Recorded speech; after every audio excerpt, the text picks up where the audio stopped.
need to be reincarnated as.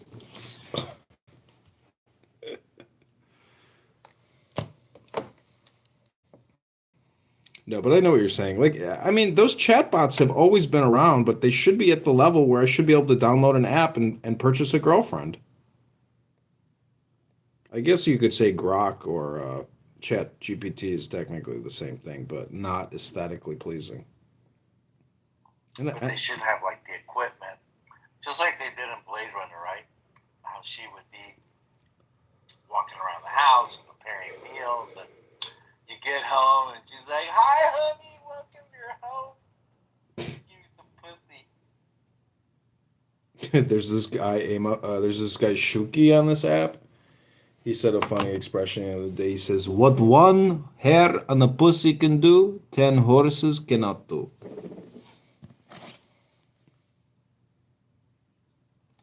Yeah, I think I was in that room. I heard somebody say something like that.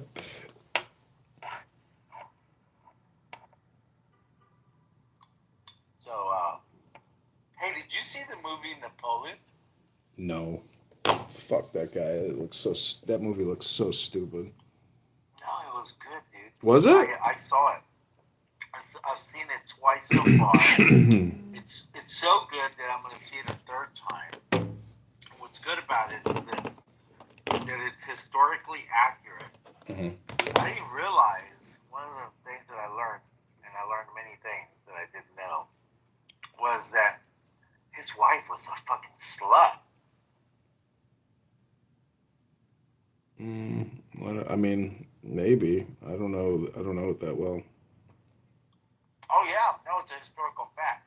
He's in Egypt, looking at the face of Ramses II when he conquered Egypt, and his wife is in Paris, fucking the mayor of Paris. Well, good for her. I mean, somebody on this app yesterday said that like when you get engaged or you're like married to a woman, I can't remember the statistic he said, but there's like a high probability she'll cheat on you or something because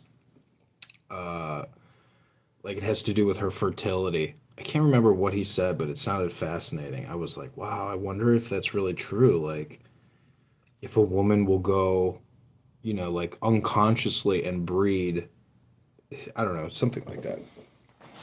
I'm not unconsciously, but anyways, doesn't matter. I guess I can't try to formulate. But he's saying that like, women's fertility and stuff play a very large role in like their, I guess, desire or preponderance to cheat and like have sex outside the marriage or something like that. But anyways, I'm gonna read a book for like 10 minutes before I go out of this hotel. You're more than welcome to stay in this room, but Yeah, um, awesome. yeah.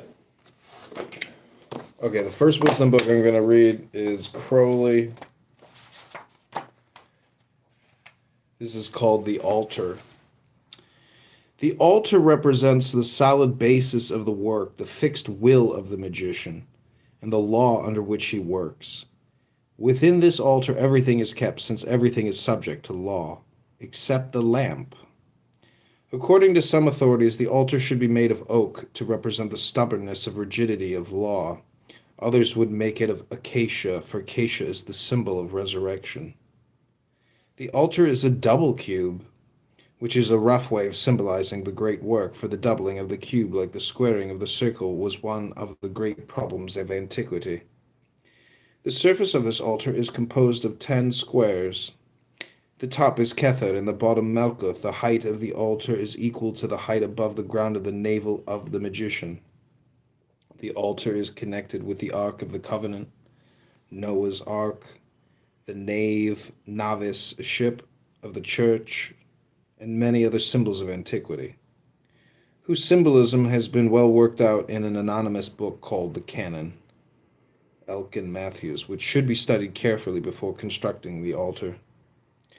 For this altar must embody the magician's knowledge of the laws of nature, which are the laws through which he works. He should endeavor to make geometrical constructions to symbolize cosmic measurements. For example, he may take the two diagonals as, say, the diameter of the sun. Then the side of the altar will be found to have a length equal to some other cosmic measure, a vesica drawn on the side, some other, a rude cross within the vesica, yet another. Each magician should work out his own system of symbolism, and he need not confine himself to cosmic measurements. He might, for example, find some relation to express the law of inverse squares. The top of the altar shall be covered with gold, and on this gold should be engraved some such figure as the Holy Oblation, or the New Jerusalem, or if we have the skill, the microcosm of Vitruvius, of which we give illustrations. On the sides of the altar are also sometimes drawn the great tablets of the elements and the sigils of the holy elemental kings, as shown in the equinox. For these are syntheses of the forces of nature, yet these are rather special than general symbols, and this book purports to treat only of the grand principles of working.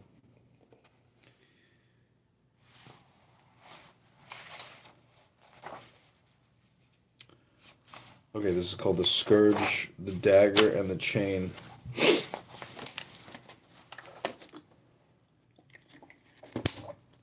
The scourge, the dagger, and the chain represent the three alchemical principles of sulfur, mercury, and salt. These are not the substances which we now call by these names. They represent principles whose operations chemists have found it more convenient to explain in other ways. But sulfur represents the energy of things, mercury the fluidity, salt the fixity. They are analogous to fire, air, and water, but they mean rather more, for they represent something deeper and subtler, and yet more truly active. An almost exact analogy is given by the three gunas of the Hindus: sattvas, rajas, and tamas. Sattvas is mercury, equable, calm, clear. Sulfur, rajas, is sulfur, active, excitable, even fierce. Tamas is salt, thick, sluggish, heavy, dark. But Hindu philosophy is so occupied with the main idea that only the absolute is worth anything that it tends to consider these gunas, even sattvas, as evil. This is a correct view, but only from above. And we prefer, if we are truly wise, to avoid this everlasting wail which characterizes the thought of the Indian peninsula.